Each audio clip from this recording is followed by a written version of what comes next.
ഇന്ത്യയുടെ സ്വാതന്ത്ര്യത്തിനായിട്ട് രാജ്യത്തുടനീളം പലതരത്തിലുള്ള വിപ്ലവങ്ങളും പൊട്ടിപ്പുറപ്പെട്ടുകൊണ്ടിരുന്ന ആ ഒരു കാലത്ത് ഇന്ത്യയിലെ ജനങ്ങൾ ഭരിക്കപ്പെടണമെങ്കിൽ സ്വന്തമായൊരു ഭരണഘടന വേണം എന്ന ആശയം ആദ്യമായിട്ട് കൊണ്ടുവന്ന രാഷ്ട്രീയ പാർട്ടിയാണ് സ്വരാജ് പാർട്ടി എന്ന് പറയുന്നത്.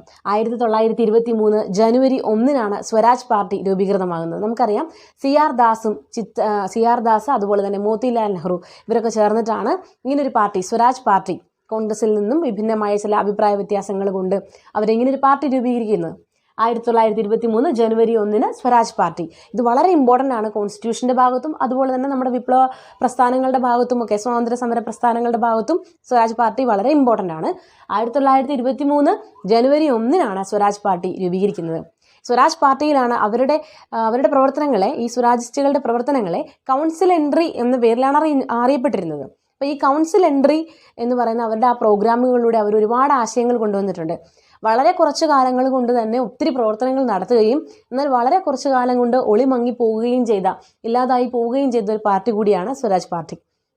അപ്പോൾ ഓർക്കുക, സ്വരാജ് പാർട്ടിയാണ് ആദ്യമായിട്ട് ഇങ്ങനെ ഒരു ഭരണഘടന വേണം എന്ന ആശയം മുന്നോട്ട് വയ്ക്കുന്നത്.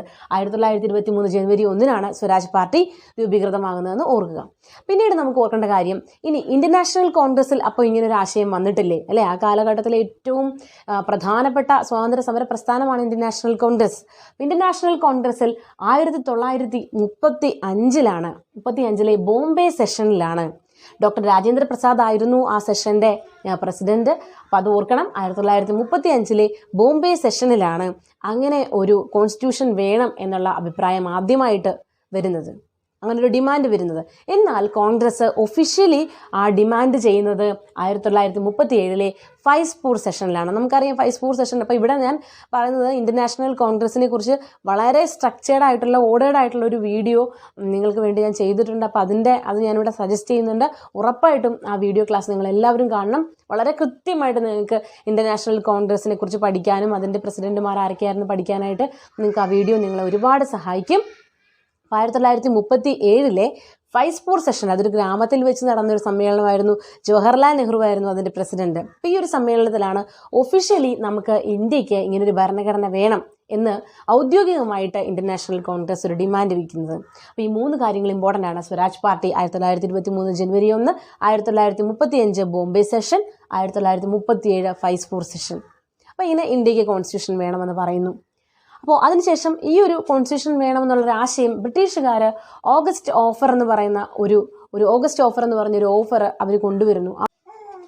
August offer 1940 August 8 August offer കൊണ്ടുവരുന്നത്. അതായത് 2ാം ലോക മഹായുദ്ധ കാലഘട്ടമായിരുന്നു അത്. അപ്പോൾ ഇന്ത്യയുടെ സപ്പോർട്ട് ബ്രിട്ടന് വേണമായിരുന്നു. അപ്പോൾ ഇന്ത്യ 2ാം ലോക മഹായുദ്ധ കാലഘട്ടത്തിൽ ബ്രിട്ടനെ സഹായിക്കുകയാണെങ്കിൽ നമുക്കൊരു ഡൊമീനിയൻ സ്റ്റാറ്റസ്, ഒരു പുത്രികാ രാജ്യ പദവി എന്നുള്ള രീതിയിൽ ഒരു ഡൊമീനിയൻ സ്റ്റാറ്റസ് തരാമെന്നും അതോടൊപ്പം നമുക്കൊരു കോൺസ്റ്റിറ്റ്യൂഷൻ സ്വന്തമായിട്ട് ഫ്രെയിം ചെയ്യാനുള്ള ഒരു അവസരം തരാമെന്നൊക്കെ പറഞ്ഞുകൊണ്ടാണ് ഓഗസ്റ്റ് ഓഫർ വരുന്നത്. എന്നാൽ ആ ഓഗസ്റ്റ് ഓഫർ നമ്മൾ നിരസിക്കുന്നു അല്ല. ഇന്ത്യയിലെ അന്നത്തെ കാലഘട്ടത്തെ നേതാക്കന്മാരെല്ലാവരും ആ ഓഫർ നിരസിക്കുകയാണ്. ആ ഓഫർ നിരസിക്കുകയാണെന്ന് മാത്രമല്ല, ഒരു ഇമ്മീഡിയറ്റ് സെൽഫ് ഗവൺമെൻറ് രൂപീകരിക്കണമെന്നുള്ളൊരു ആവശ്യം ഉന്നയിക്കുകയും ചെയ്തു. അങ്ങനെ ഓഗസ്റ്റ് ഓഫർ കാരണം അപ്പോഴും ഫ്രെയിമിംഗ് ഓഫ് ദ കോൺസ്റ്റിറ്റ്യൂഷൻ എന്ന് പറയുന്ന ആ ഒരു സംഗതി നടക്കുന്നില്ല. പിന്നീട് അതിനുശേഷം വരുന്നത് വേവൽ പ്ലാൻ ആണ്. വേവൽ പ്ലാൻ 1945 ജൂൺ 14 അപ്പോൾ ആ കാലഘട്ടത്തിൽ ഇവിടെ വൈസ്രോയി ആയിരുന്നത് ലോർഡ് വേവലാണ്. വേവൽ പ്രഭുവാണ് ഇന്ത്യയുടെ വൈസ്രോയി ആയിരുന്നത്. അപ്പോൾ അദ്ദേഹം ഒരു വേവൽ പ്ലാൻ, ഈ നേതാക്കന്മാരെല്ലാവരും കൂടെ സിംലയിലേക്ക് ഒരു കോൺഫറൻസിന് വിളിക്കുകയാണ്. അപ്പോൾ അവിടെ വെച്ച് പല കാര്യങ്ങളും ഡിസ്കസ് ചെയ്തുകൊണ്ട് ഈ വേവൽ പ്ലാൻ ഇന്ത്യയിൽ നടത്തണം എന്നുള്ള ഉദ്ദേശത്തോടു കൂടിയാണ് അദ്ദേഹം ഈ ഒരു സമ്മേളനത്തിന് വേണ്ടി എല്ലാവരെയും വിളിക്കുന്നത്. അപ്പോൾ വേവൽ പ്ലാൻ 1945 ജൂൺ 14 അപ്പോൾ അതിനകത്തും പറയുന്നത് നമുക്കൊരു കോൺസ്റ്റിറ്റ്യൂഷൻ തയ്യാറാക്കാനുള്ള അവസരം നൽകാം. പിന്നെ അതുപോലെ തന്നെ ഇന്ത്യൻ നാഷണൽ കോൺഗ്രസും അതുപോലെ തന്നെ മുസ്ലിം ലീഗിനും ഒരേപോലെ തന്നെ ഈക്വൽ ഇമ്പോർട്ടൻസ് കൊടുത്തുകൊണ്ട് ഒരു എക്സിക്യൂട്ടീവ് കൗൺസിൽ ഫോം ചെയ്യാം എന്നൊക്കെ ഉള്ളൊരു പ്ലാൻ ആയിരുന്നു അത്. പക്ഷേ വേവൽ പ്ലാനും പരാജയപ്പെടുന്നു. അതിനുശേഷമാണ് ക്യാബിനറ്റ് മിഷൻ വരുന്നത്. അതായത് ആ കാലഘട്ടത്തിൽ, അല്ലെങ്കിൽ ഈ ഒരു 1942-46 ആ കാലഘട്ടത്തിൽ ഇംഗ്ലണ്ടിൽ അധികാരത്തിലിരുന്നത് ലേബർ പാർട്ടി ആയിരുന്നു. അവിടുത്തെ പ്രധാനമന്ത്രി എന്ന് പറയുന്നത് ക്ലെമന്റ് ആറ്റ്ലി ആയിരുന്നു. അപ്പോൾ അങ്ങനെ Clement Attlee, Pethick Lawrence, Stafford Cripps, A.V. Alexander എന്നീ 3 പേരടങ്ങുന്ന ഒരു സംഘത്തെ ഇന്ത്യയിലേക്ക് വിടുകയാണ്. Pethick Lawrence, Stafford Cripps, A.V. Alexander. അപ്പോൾ 1946 മാർച്ച് 24-നാണ് ഈ 3 പേരടങ്ങുന്ന സംഘം ഒരു ക്യാബിനറ്റ് മിഷൻ പ്ലാൻ എന്ന ആ ഒരു ഒരു പ്ലാൻ രൂപീകരിക്കുന്നതിന് വേണ്ടിയിട്ട് ഇന്ത്യയിലേക്ക് എത്തുന്നത്. ഓക്കെ, അപ്പോൾ ക്യാബിനറ്റ് മിഷൻ എന്ന് പറഞ്ഞാൽ അതിനകത്ത് അംഗങ്ങളായിരുന്ന ആരൊക്കെയാണ്? Pethick Lawrence, Stafford Cripps, A V. Alexander. അവരെ വിടുന്നത് ക്ലെമന്റ് ആറ്റ്ലിയാണ് പ്രധാനമന്ത്രി. അപ്പോൾ അത് നമ്മൾ ഓർത്തിരിക്കണം. അപ്പോൾ ഏതായാലും 1946 മാർച്ച് 24-ന് ക്യാബിനറ്റ് മിഷൻ ഇവിടെ ഡൽഹിയിലെത്തുന്നു. അപ്പോൾ കറാച്ചിയിൽ അവരെത്തുന്നത് 23-നാണ്. ആ ഡേറ്റ് നമുക്ക് ഇമ്പോർട്ടൻ്റ് അല്ല. ഡൽഹിയിലെത്തുന്നത് 1946 മാർച്ച് 24-നാണ്. അതിനുശേഷം അവർ പ്ലാൻ പ്രസിദ്ധപ്പെടുത്തുന്നത് 1946 മെയ് 16-നാണ്. 1946 മെയ് 16-നാണ്. അപ്പോൾ ഈ ഒരു ക്യാബിനറ്റ് മിഷൻ്റെയൊക്കെ പ്ലാൻ പ്രകാരമാണ് പിന്നീട് ഇന്ത്യയിൽ ഒരു കോൺസ്റ്റിറ്റ്യൂഷൻ വേണം, അല്ലെങ്കിൽ ഇന്ത്യയിൽ കോൺസ്റ്റിറ്റ്യൂഷൻ ഫ്രെയിം ചെയ്യാനുള്ള ആ ഒരു നടപടികൾ തുടങ്ങുന്നത് നമുക്ക് പറയാം. അപ്പോൾ ഈ ഒരു ഓർഡറിൽ തന്നെ നിങ്ങൾ കാര്യങ്ങൾ ഓർത്തിരിക്കണം. അപ്പോൾ നിങ്ങൾ പല ഇടങ്ങളിലായിട്ട് നിന്ന് നിങ്ങൾ ഓരോ കാര്യങ്ങൾ ശേഖരിച്ച് വെക്കുമ്പോൾ ഈ ഓർഡറിൽ തന്നെ വേണം പഠിക്കാൻ. ആദ്യം സ്വരാജ് പാർട്ടിയാണ് ഇങ്ങനെ ഒരു കാര്യം പറയുന്നത് 1923 ജനുവരി 1, 35 ബോംബെ സെഷൻ, 37 ഫൈസ്പൂർ സെഷൻ. അതിനുശേഷം ഓഗസ്റ്റ് ഓഫറിലൂടെ ഇന്ത്യക്കൊരു കോൺസ്റ്റിറ്റ്യൂഷൻ ഫ്രെയിം ചെയ്യാം എന്നുള്ള ഒരു അനുവാദം വരുന്നു. അത് നമ്മൾ നിരാകരിക്കുന്നു. 1900 അതിനുശേഷം വേവൽ പ്ലാൻ വരുന്നു. പിന്നീട് ക്യാബിനറ്റ് മിഷൻ വരുന്നു. ക്യാബിനറ്റ് മിഷൻ പ്രകാരമാണ് നമ്മൾ 1946 നവംബറിൽ ഭരണഘടന നിർമ്മാണ സഭ രൂപീകൃതമാകുന്നത്. 1946 നവംബറിലാണ് രൂപീകൃതമാകുന്നത്. എന്നാൽ ഇനി അത് ഡ്രാഫ്റ്റ് ചെയ്യാനായിട്ട്, അല്ലെങ്കിൽ അത് എഴുതി തയ്യാറാക്കാനായിട്ടുള്ള നടപടികൾ തുടങ്ങുന്നത് അതിനുശേഷമാണ്. ഓക്കെ, അപ്പം നമ്മൾ ഓർക്കുക 1946 നവംബർ 16-ന് നവംബറിൽ ഇത് രൂപീകരണം തുടങ്ങുന്നു, ഭരണഘടനാ നിർമ്മാണ സഭ. പിന്നീട് സമ്മേളനങ്ങളാണ്, അതായത് രൂപീകരിക്കാൻ വേണ്ടിയിട്ടുള്ള സമ്മേളനങ്ങളാണ് നടക്കുന്നത്. ഓക്കെ, അപ്പോൾ അതിൽ മൊത്തം ഒരു 11 സമ്മേളനങ്ങൾ നടക്കുന്നുണ്ട്. അപ്പോൾ അതിലെ മെമ്പേഴ്സൊക്കെ നമുക്ക് പറയാം. 11 സമ്മേളനങ്ങൾ നടന്നു. മൊത്തം നമ്മുടെ കോൺസ്റ്റിറ്റ്യൂഷൻ നിർമ്മിക്കാൻ വേണ്ടിയിട്ട് 11 സമ്മേളനങ്ങളാണ് നടന്നത്. അതിൽ ആദ്യത്തെ സമ്മേളനമാണ് ഡിസംബർ 6, 1946. അപ്പോൾ ഡിസംബർ 6-നാണ് ഈ ഭരണഘടനാ നിർമ്മാണ സഭയുടെ ആദ്യത്തെ സമ്മേളനം നടക്കുന്നത്. അത് അവസാനിക്കുന്നതോ ഡിസംബർ 23-ന്. ഇതൊക്കെ വളരെ ഇമ്പോർട്ടൻ്റ് ആണ് കേട്ടോ. നമ്മുടെ ഡിഗ്രി ലെവൽ അല്ലെങ്കിൽ ഇനി വരാൻ പോകുന്ന പരീക്ഷകളിൽ ഈ ഡേറ്റ് ഒക്കെ ഇമ്പോർട്ടൻ്റ് ആണ്. അപ്പോൾ ഡിസംബർ 6-ന് ആദ്യത്തെ സമ്മേളനം തുടങ്ങുന്നു. ഡിസംബർ 23-ന് അത് അവസാനിക്കുന്നു. 1946 നോർക്കണം. അതായത് ക്യാബിനറ്റ് മിഷൻ ഇവിടെ അനുവാദം കൊടുത്തു. 1946 മെയ് 16-ന് പ്ലാൻ പ്രസിദ്ധപ്പെടുത്തുന്നു. അതിനുശേഷം 46 നവംബറിൽ തന്നെ ഈ സഭ രൂപീകരിക്കപ്പെടുന്നു. 11 സമ്മേളനങ്ങൾ നടക്കുന്നു. അതിൽ ആദ്യത്തെ സമ്മേളനം എന്ന് പറയുന്നത് ഏതാണ്? ഡിസംബർ 6 മുതൽ ഡിസംബർ 23. ഇനി അവസാന സമ്മേളനം, ആ ഡേറ്റും ഇമ്പോർട്ടൻ്റ് ആണ്. നവംബർ 14 മുതൽ നവംബർ 26 വരെ 1949. അല്ല, ഈ ഒരു ഡേറ്റ് നമുക്കറിയാം. ഈ ഒരു ഡേറ്റ് ഇമ്പോർട്ടൻ്റ് ആണല്ലേ. ഈ ഒരു ഡേറ്റ് ഇമ്പോർട്ടൻ്റ് ആകാൻ കാരണം എന്താണ്? കോൺസ്റ്റിറ്റ്യൂഷൻ അഡോപ്റ്റ് ചെയ്ത ഡേറ്റ് ആയതുകൊണ്ടാണ്. അപ്പോൾ അവസാന സമ്മേളനം നവംബർ 26-നാണ് അവസാനിക്കുന്നത്. 1949 നവംബർ 14 തുടങ്ങി നവംബർ 26 വരെയാണ് അവസാന സമ്മേളനം. ഈ 2 ഡേറ്റുകളും ഇമ്പോർട്ടൻ്റ് ആണ് കേട്ടോ. തുടങ്ങിയ സമ്മേളനവും അവസാനിച്ച സമ്മേളനവും. ഓക്കെ, പിന്നെ നമ്മൾ ഓർത്തിരിക്കേണ്ട കാര്യം എന്ന് പറഞ്ഞാൽ അതിനിടയിലുള്ളൊരു ഡേറ്റ് ആണ്. അതിനിടയിലൊരു ഡേറ്റ് എന്ന് പറഞ്ഞാൽ 1947 ഓഗസ്റ്റ് 29. അപ്പോൾ ഈ ഭരണഘടനയുടെ ആദ്യത്തെ സമ്മേളനമൊക്കെ നടന്നു. അത്യാവശ്യം എല്ലാ രാജ്യങ്ങളിൽ നിന്നൊക്കെ കുറേ ഐഡിയ ഒക്കെ നമ്മൾ ബോറോ ചെയ്തു. നമ്മുടെ കോൺസ്റ്റിറ്റ്യൂഷനെ ഇപ്പോൾ ഒരു രൂപം കൊടുത്തിരിക്കുകയാണ്. ഇനി ആ രൂപത്തെ ഡ്രാഫ്റ്റ് ചെയ്യണം. അതിനെ നമ്മൾ കോഡിഫൈ ചെയ്ത് നമ്മളൊരു ഡോക്യുമെൻ്റ് ആക്കണം എങ്കിൽ അതിനെ ഡ്രാഫ്റ്റ് ചെയ്യാനുള്ളൊരു കമ്മിറ്റി വേണം. ഒത്തിരി കമ്മിറ്റികളുണ്ട്. ഏകദേശം 22 കമ്മിറ്റികളാണ് മൊത്തം ഉണ്ടായിരുന്നത്. അതിൽ ഏറ്റവും പ്രധാനപ്പെട്ട കമ്മിറ്റിയാണ് ഡ്രാഫ്റ്റിംഗ് കമ്മിറ്റി എന്ന് പറയുന്നത്. ഡ്രാഫ്റ്റിംഗ് കമ്മിറ്റി 1947 ഓഗസ്റ്റ് 29-നാണ്. അന്ന് തന്നെയാണ് ഡ്രാഫ്റ്റിംഗ് കമ്മിറ്റിയുടെ ചെയർമാനായിട്ട് ഡോക്ടർ B.R. അംബേദ്കറിനെ തിരഞ്ഞെടുക്കുന്നതും. അപ്പോൾ ഡ്രാഫ്റ്റിംഗ് കമ്മിറ്റിയുടെ ചെയർമാൻ ആരായിരുന്നു? ഭീംറാവ്ജി റാവു അംബേദ്കറാണ്. അദ്ദേഹത്തെ B.R. അംബേദ്കറിനെ തിരഞ്ഞെടുക്കുന്നത് 1947 ഓഗസ്റ്റ് 29-നാണ്. അന്നാണ് ഡ്രാഫ്റ്റിംഗ് കമ്മിറ്റി രൂപീകരിക്കപ്പെടുന്നത്. ഓക്കെ, അപ്പോൾ ഇത്രയും ഡേറ്റുകളൊക്കെ ഇമ്പോർട്ടൻ്റ് ആണ്. ഡിസംബർ 6 മുതൽ ഡിസംബർ 23 1946, നവംബർ 14 ടു നവംബർ 26 1949. ഈ 2 ഡേറ്റ് ഇമ്പോർട്ടൻ്റ് ആണ്. 1947 ഓഗസ്റ്റ് 29 ഡ്രാഫ്റ്റിംഗ് കമ്മിറ്റി രൂപീകരിക്കപ്പെടുന്ന ദിവസമാണ്. അത് ഇമ്പോർട്ടൻ്റ് ആണ്. ഓക്കെ, അപ്പോൾ ആ കമ്മിറ്റി അതിൻ്റെ മെമ്പേഴ്സൊക്കെ നമുക്കിനി പറയാം. അതിന് മുമ്പ് ഒരു കാര്യം പറയട്ടെ. നമ്മുടെ കോൺസ്റ്റിറ്റ്യൂഷൻ രൂപീകരിക്കപ്പെടുമ്പോൾ അതിനൊരു നിയമ ഉപദേഷ്ടാവ് ഉണ്ടായിരുന്നു. അദ്ദേഹമാണ് B.N. റാവു എന്ന് പറയുന്നത്. M.N. റോയിയും B.N. റാവുവും തമ്മിൽ ചിലക്ക് തെറ്റിപ്പോകാറുണ്ട്. M.N. റോയി നമുക്ക് ഈ ഒരു കോൺസ്റ്റിറ്റ്യൂഷൻ വേണമെന്ന ആശയം തന്ന ആളാണ്. എന്നാൽ B.N. റാവു നമ്മുടെ ഭരണഘടനയുടെ നിയമ ഉപദേഷ്ടാവാണ്. അദ്ദേഹം തന്നെയാണ് നമ്മുടെ ഭരണഘടനയെ നക്കൽസ് തയ്യാറാക്കിയതും BN റാവു തന്നെയാണ്. ഭരണഘടനയെ നക്കൽ തയ്യാറാക്കിയ വ്യക്തിയാണ് BN റാവു. വേറൊരു പേരിവിടെ കൊടുത്തിട്ടുണ്ട്, പ്രേം ബിഹാരി നരൈൻ റൈസദ. ഈ ഭരണഘടന അത് കൈകൊണ്ട് കൈപ്പടയിൽ എഴുതി തയ്യാറാക്കിയ വ്യക്തിയാണ് പ്രേം ബിഹാരി നരൈൻ റൈസദ. പ്രേം ബിഹാരി നരൈൻ റൈസദ എന്നുള്ള പേരിൽ ചില ഗഡികളിലെങ്കിലും ചിലപ്പോൾ ഉണ്ടാവില്ല, അല്ലെങ്കിൽ നിങ്ങൾ എവിടെയെങ്കിലും വായിക്കുമ്പോഴേ കിട്ടുള്ളൂ. ഓർക്കുക, പ്രേം ബിഹാരി നരൈൻ റൈസദ ആണ് നമ്മുടെ ഭരണഘടന എഴുതിയത്. ഇനി നമ്മുടെ ഭരണഘടനയ്ക്ക് ഒരു കവർ പേജ് തയ്യാറാക്കിയത് ഇന്ത്യയിലെ പ്രസിദ്ധ ചിത്രകാരനായ നന്ദാലാൽ ബോസ് ആണ്. അപ്പം നന്ദാലാൽ ബോസിൻ്റെ ചിത്രങ്ങളെക്കുറിച്ചൊക്കെ നമ്മൾ നമ്മുടെ ആർട്ടിൻ്റെ വീഡിയോയിൽ പറഞ്ഞിട്ടുണ്ട്. അത് ഞാനിവിടെ എൻ്റെ ലിങ്ക് കൊടുക്കാം. നന്ദാലാൽ ബോസ് ആണ് നമ്മുടെ ഈ ഭരണഘടനയുടെ കവർ പേജ് തയ്യാറാക്കിയത്. അപ്പോൾ ഇത്രയും കാര്യങ്ങളൊക്കെ നിങ്ങളൊന്ന്. ഭരണഘടന ഡ്രാഫ്റ്റിംഗ് കമ്മിറ്റി മാത്രമല്ല ഉണ്ടായിരുന്നത് എന്ന് നമ്മൾ കഴിഞ്ഞ വീഡിയോ ക്ലാസ്സുകളിൽ നമ്മൾ പറഞ്ഞിട്ടുണ്ടായിരുന്നു.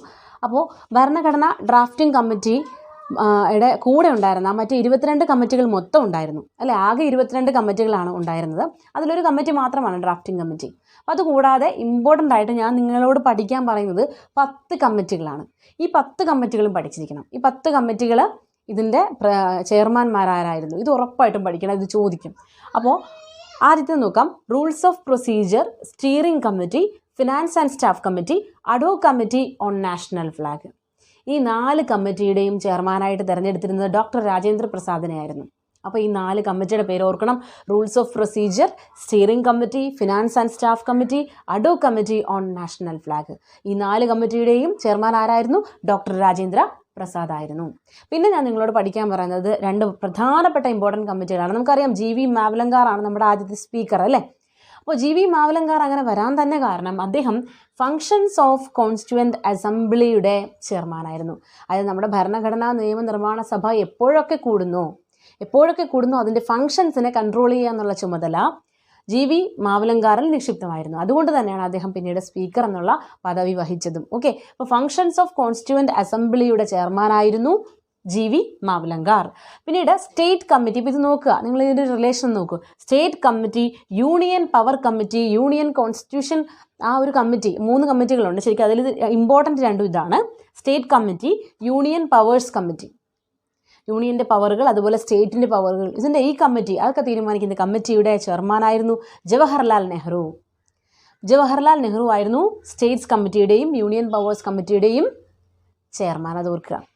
പിന്നീട് 7ാമത്തത് പറയുന്നത് ഇവിടെ ശ്രദ്ധിക്കേണ്ട കാര്യം, പലപ്പോഴും ഫണ്ടമെൻ്റൽ റൈറ്റ്സ് കമ്മിറ്റി എന്നാണ് ചോദിക്കുന്നത്. പക്ഷേ യഥാർത്ഥത്തിൽ ഫണ്ടമെൻ്റൽ റൈറ്റ്സിന് വേണ്ടി ഉണ്ടാക്കിയ കമ്മിറ്റിയുടെ അഡ്വൈസറി കമ്മിറ്റിയുടെ ചെയർമാനാണ് ആര്? സർദാർ വല്ലഭായ് പട്ടേൽ. ഫണ്ടമെൻ്റൽ റൈറ്റ്സിന് വേണ്ടിയിട്ടുള്ള അഡ്വൈസറി കമ്മിറ്റിയുടെ ചെയർമാനാണ് സർദാർ വല്ലഭായ് പട്ടേൽ. എന്നാൽ അതിനൊരു സബ് കമ്മിറ്റി ഉണ്ട്. ഫണ്ടമെൻ്റൽ റൈറ്റ്സിന് വേണ്ടിയിട്ടുള്ള ഒരു സബ് കമ്മിറ്റി ഉണ്ട്. അതാണ് ഞാനിവിടെ 8ാമതായിട്ട് കൊടുത്തിരിക്കുന്നത്. ആ സബ് കമ്മിറ്റിയുടെ ചെയർമാൻ ആരാണ്? JB കൃപലാനിയാണ് ഫണ്ടമെൻ്റൽ റൈറ്റ്സിൻ്റെ സബ് കമ്മിറ്റിയുടെ ചെയർമാൻ. അത് മറക്കരുത്. അതുപോലെ തന്നെ മൈനോറിറ്റീസിൻ്റെ അഡ്വൈസറി കമ്മിറ്റിയുടെ ചെയർമാനാണ് സർദാർ വല്ലഭായ് പട്ടേൽ. അപ്പം മൈനോറിറ്റീസിന് വേണ്ടിയിട്ടുള്ള ഒരു സബ് കമ്മിറ്റി ഉണ്ടായിരുന്നു. ആ സബ് കമ്മിറ്റിയുടെ ചെയർമാൻ HC മുഖർജി, അല്ലേ? നമ്മുടെ ഭരണഘടനാ നിർമ്മാണ സഭയുടെ ഉപാധ്യക്ഷനായ ഹരേന്ദ്രകുമാർ മുഖർജി, HC മുഖർജിയാണ് ഇവിടെ ഈ മൈനോറിറ്റി സബ് കമ്മിറ്റിയുടെ ചെയർമാൻ. ഇതിങ്ങനെ തന്നെ എഴുതി പഠിക്കണം കേട്ടോ. അപ്പോൾ ഇങ്ങനെ ചിലപ്പോൾ ഒരു പക്ഷേ നിങ്ങളുടെ റാങ്ക് ഫയലിൽ ചിലപ്പോൾ കാണാൻ വഴിയില്ല. ഇതിങ്ങനെ തന്നെ പഠിക്കുക. ഈ 10 ഇമ്പോർട്ടൻ്റ് ആണ്. ഇനി 9ാമത്തത് നമ്മൾ പറഞ്ഞു മൈനോറിറ്റി സബ് കമ്മിറ്റി. 10ാമത്തത് ഓർഡർ ഓഫ് ബിസിനസ് കമ്മിറ്റിയാണ്. ഓർഡർ ഓഫ് ബിസിനസ് കമ്മിറ്റിയുടെ ചെയർമാൻ ആരാണ്? KM മുൻഷിയാണ്. KM മുൻഷിയെ കുറിച്ച് പറഞ്ഞാൽ അദ്ദേഹമാണ് 1938 ഭാരതീയ വിദ്യാഭവൻ സ്ഥാപിക്കുന്നത്, അല്ലേ? ഭാരതീയ വിദ്യാഭവൻ ഇന്ത്യയിലുടനീളം ബ്രാഞ്ചുകളുള്ള ഒരു സ്കൂളാണ്, അല്ലേ? എഡ്യൂക്കേഷൻ ഇൻസ്റ്റിറ്റ്യൂഷൻസ് ഉള്ളതാണ് ഭാരതീയ വിദ്യാഭവന്. 1938 അത് സ്ഥാപിക്കുന്നത് KM മുൻഷിയാണ്. അദ്ദേഹം നമ്മുടെ ഭരണഘടനാ നിർമ്മാണ സഭയുടെ അംഗമായിരുന്നു. ഡ്രാഫ്റ്റിംഗ് കമ്മിറ്റിയിലെ മെമ്പറാണ് അദ്ദേഹം. അതുകൂടാതെ ഓർഡർ ഓഫ് ബിസിനസ് കമ്മിറ്റിയുടെ ചെയർമാനാണ്. അദ്ദേഹമാണ് വനമഹോത്സവത്തിന് തുടക്കം കുറിച്ചത്. അദ്ദേഹത്തെക്കുറിച്ച് നമുക്ക് പറയാനായിട്ട് എടുത്തു പറയേണ്ട കാര്യം എന്ന് പറഞ്ഞാൽ ഓംബുഡ്സ്മാൻ, അത് ഞാനിവിടെ കൊടുത്തിട്ടില്ല, അത് എഴുതാം. ഓംബുഡ്സ്മാൻ എന്ന് പറയുന്ന ആശയം ആദ്യമായിട്ട് ഇന്ത്യയിൽ കൊണ്ടുവന്നത് ആരാണ്? KM മുൻഷി. അത് സജസ്റ്റ് ചെയ്ത വ്യക്തിയാണ് ആര്? KM മുൻഷി എന്ന് പറയുന്നത്. അതുപോലെ തന്നെ അദ്ദേഹത്തിൻ്റെ ഒരു ഗുജറാത്തി മാസികയുണ്ട്, ഭാർഗവ എന്ന് പറയുന്ന ഒരു ഗുജറാത്തി മാസിക അദ്ദേഹം പ്രസിദ്ധീകരിച്ചിരുന്നു. നമ്മുടെ ഇന്ത്യയുടെ നമ്മുടെ കോൺസ്റ്റിറ്റ്യൂഷൻ്റെ ആമുഖത്തെ ഇന്ത്യയുടെ രാഷ്ട്രീയ ജാതകം, പൊളിറ്റിക്കൽ ഹോറോസ്കോപ്പ്, ഇന്ത്യയുടെ രാഷ്ട്രീയ ജാതകം അല്ലെങ്കിൽ പൊളിറ്റിക്കൽ ഹോറോസ്കോപ്പ് എന്ന് വിശേഷിപ്പിച്ച വ്യക്തിയാണ് ആര്? K M Munshi. അപ്പോൾ അതൊക്കെ കൂടെ ഒന്ന് ഓർത്തിരിക്കുക. അതൊക്കെ ഇതിൻ്റെ കൂടെ റിലേറ്റഡ് ആയിട്ടുള്ള ചില കാര്യങ്ങളാണ്. അപ്പോൾ ഓർക്കുക, K M Munshi order of business കമ്മിറ്റിയുടെ ചെയർമാനായിരുന്നു. 1938 ഭാരതീയ വിദ്യാഭവൻ സ്ഥാപിച്ചു. വനമഹോത്സവത്തിന് തുടക്കം കുറിച്ചു. ഓംബുഡ്സ്മാൻ എന്ന ആശയം കൊണ്ടുവന്നു. ഭാർഗവ എന്ന് പറയുന്ന ഗുജറാത്തി മാസിക അദ്ദേഹത്തിൻ്റെതാണ്. പിന്നെ അതുകൂടാതെ നിങ്ങൾ ഓർത്തിരിക്കേണ്ടത് നമ്മുടെ ഇന്ത്യയുടെ ആമുഖത്തെ നെഹ്റു അവതരിപ്പിച്ച ഒബ്ജക്റ്റീവ് റെസൊല്യൂഷൻ ആണല്ലോ ആമുഖമായി വന്നത്. അപ്പം നമുക്ക് പ്രിയാമ്പിളിന് വരുന്നുണ്ട്. അതായത് ആ ആമുഖത്തെ ഇന്ത്യയുടെ പൊളിറ്റിക്കൽ ഹോറോസ്കോപ്പ് അല്ലെങ്കിൽ രാഷ്ട്രീയ ജാതകം എന്ന് വിശേഷിപ്പിച്ച ആളാണ് ആര്? K M Munshi.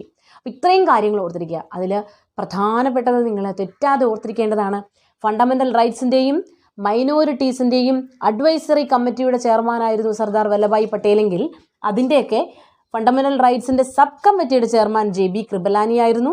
Minorities sub കമ്മിറ്റിയുടെ ചെയർമാൻ HC മുഖർജി ആയിരുന്നു. ഇത്രയും ഓർത്തിരിക്കാം. ഭരണഘടനാ ഡ്രാഫ്റ്റിംഗ് കമ്മിറ്റിയിൽ ആകെ 7 അംഗങ്ങളാണ് ഉണ്ടായിരുന്നത്. ചെയർമാൻ ഉൾപ്പെടെ 7 അംഗങ്ങളാണ് ഉണ്ടായിരുന്നത്. അപ്പോൾ ഇതിൽ നിന്ന് നമുക്ക് പ്രതീക്ഷിക്കാവുന്ന ചോദ്യങ്ങളാണ്. അപ്പോൾ ഇനി വരുന്ന ഏത് എക്സാമിനും നമുക്ക് ചോദിക്കാവുന്നൊരു ചോദ്യമാണ്. ഇപ്പോൾ DP ഖെയ്ത്താന് പകരമായിട്ട് വന്ന ആളാരാണ്? അപ്പോൾ ഇങ്ങനെയൊക്കെ ചോദ്യം വന്നു കഴിഞ്ഞാൽ നമ്മൾ അറിയേണ്ടത് എന്താണെന്ന് വെച്ചാൽ ഈ മെമ്പേഴ്സിൻ്റെ എല്ലാവരുടെയും പേരുകൾ നമ്മൾ ഉറപ്പായിട്ട് അറിഞ്ഞിരിക്കണം. അത് കൃത്യമായിട്ട് തന്നെ പഠിച്ചു വയ്ക്കുക. ഓക്കെ, BR അംബേദ്കർ ചെയർമാനായിരുന്നു, ഡ്രാഫ്റ്റിംഗ് കമ്മിറ്റിയുടെ ചെയർമാനായിരുന്നു BR അംബേദ്കർ. പിന്നെ KM മുൻഷി അല്ലേ, KM മുൻഷി വളരെ വളരെ ഇമ്പോർട്ടൻ്റ് ആണ്. KM മുൻഷി, അതുപോലെ Muhammad Saadulla, അള്ളാടി Krishnaswamy Iyer, N Gopalaswamy Iyengar, DP Khaitan, BL Mitter. ഓർക്കുക, ഈ പേരുകളെല്ലാം ഓർത്തിരിക്കണം. BR Ambedkar, KM Munshi, അള്ളാടി Krishnaswamy Iyer, N Gopalaswamy Iyengar, അതുപോലെ മുഹമ്മദ് സാദുള്ള, DP ഖെയ്ത്താൻ, BL മിത്തർ. അപ്പം അതിൽ DP ഖെയ്ത്താന് പകരമായിട്ട് T കൃഷ്ണമാചാരി മെമ്പറായി വരികയും BL മിത്തറിന് പകരമായിട്ട് N മാധവറാവു മെമ്പറായിട്ട് വരികയും ചെയ്തു. അപ്പോൾ ഇത് പ്രത്യേകമായിട്ട് ഓർത്തിരിക്കണം. ഈ മെമ്പേഴ്സിൻ്റെ പേര് കൃത്യമായി ഓർത്തിരിക്കണം.